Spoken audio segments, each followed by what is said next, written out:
now that we've had a little bit of an introduction to redox reactions, today I'm going to teach you how to balance redox reactions.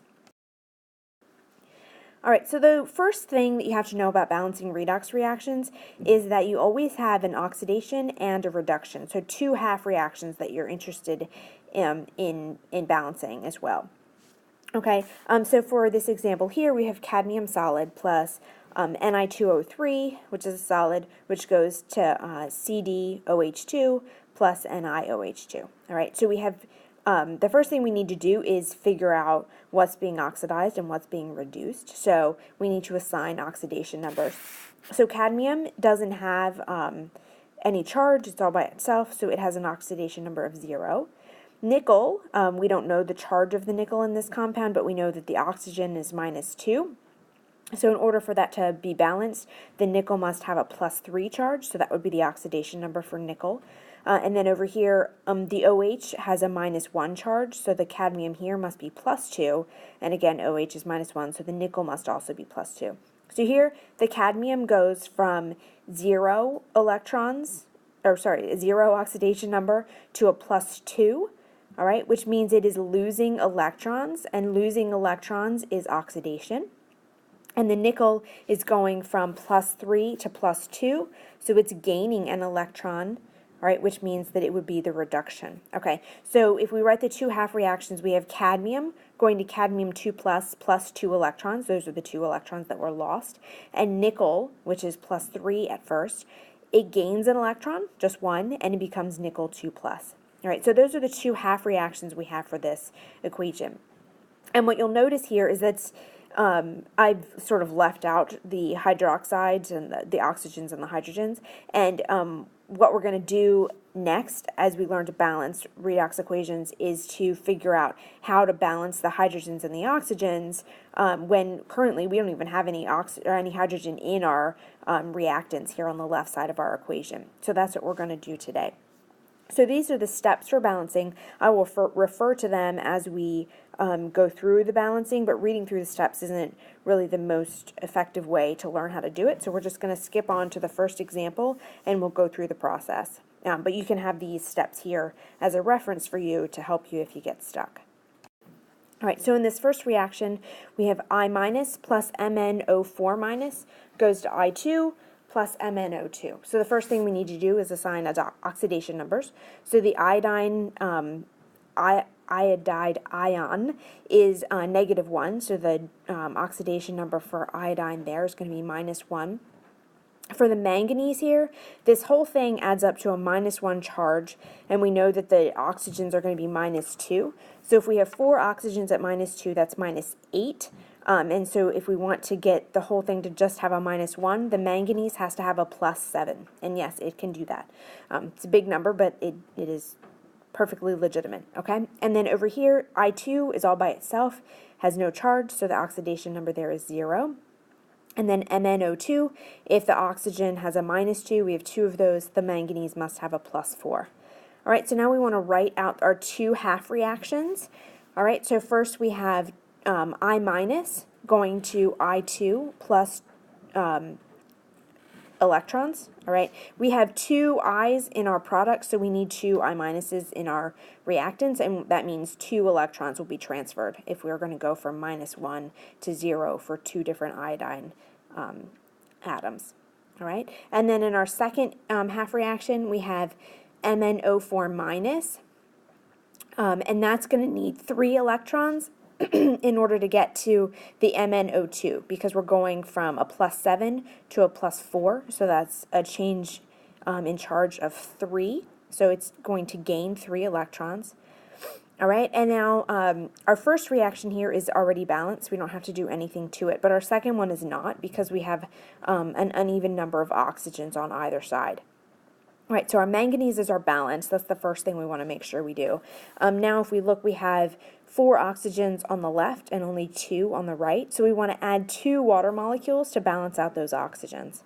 All right, now we have 4 hydrogens on the right and we don't have any on the left. So to make that balance, we're going to add 4 H pluses on the left. And that works great because we're under acidic conditions, so there should be H plus floating around in solution. All right.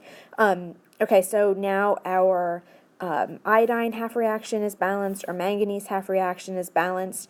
Now we just have to make sure we're transferring the same number of electrons in both reactions. So we're only transferring 2 in the first one, and we're transferring 3 in the second.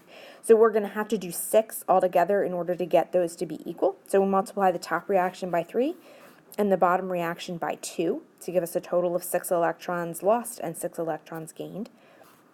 Right, and then we just add the reactions together and cancel out anything we need to. It doesn't look like anything's going to cancel here because we don't have any waters or H pluses in our first reaction. The only thing that's going to cancel are the 6 electrons. All right, so our final equation is going to be 6I minus aqueous plus 2MnO4 minus aqueous plus 8H plus aqueous goes to 3I2 aqueous plus 2MnO2 solid plus 4H2O liquid. All right, and you can go back and double check and make sure we've got the same number of everything on both sides, but I think we're good.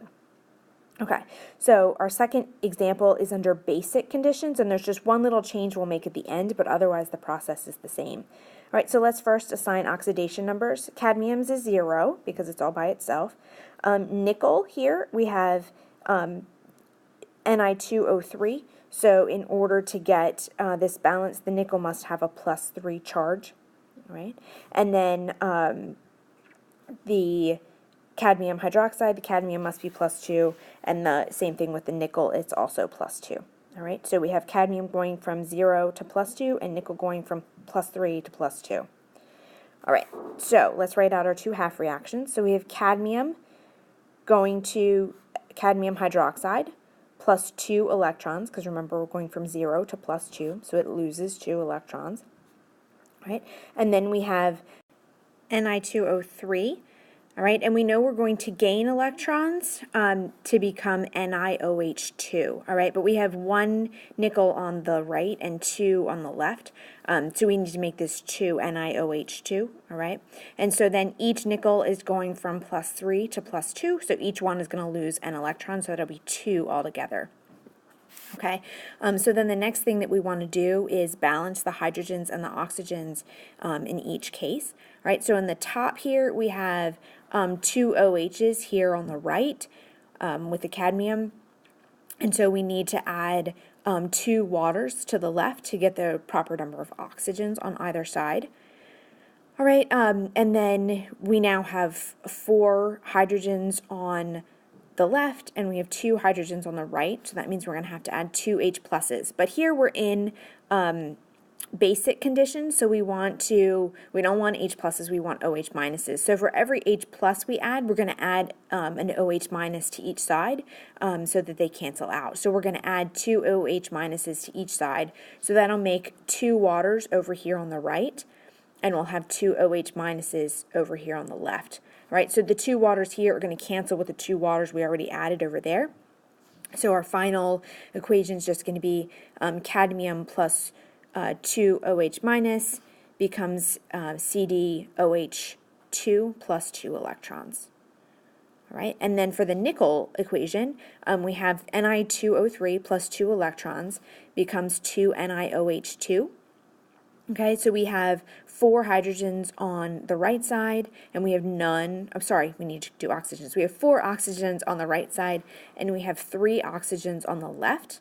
All right, so we need to add a water to the left-hand side to balance out the oxygens, and now we need to count the hydrogens. So we have 4 hydrogens on the right, and we just have 2 on the left. All right, so we're going to have to add 2 H pluses to the right side of our equation. Right, but again, because we're in basic conditions, we'll have to add OH minuses to both sides in order to balance that out. All right, so we want to add 2 OH minus to the left and 2 OH minus to the right, and so the OH minuses are going to combine with the 2 H pluses that we have here on the reactant side, and that'll give us 2 additional water molecules. So our final equation for that would be Ni2O3 plus 2 electrons plus 3 waters gives us 2 NiOH2 plus 2 OH minuses. All right, so now we're going to go ahead and add these 2 reactions together. This time we don't have to do any multiplying because they both have 2 electrons on either side, so they'll just cancel out. So we'll get cadmium plus Ni2O3 plus 3H2O plus 2OH minus goes to cadmium OH2 plus 2NiOH2 plus 2OH minus. So you can see that we have OH minuses on either side of our equation, and they actually cancel each other out. So this is what our equation is at the very end. All right, and this last example I'm actually going to have you do on your own. So this one is under acidic conditions, so you don't need to do the extra step with the OH minus that we just did in the last one.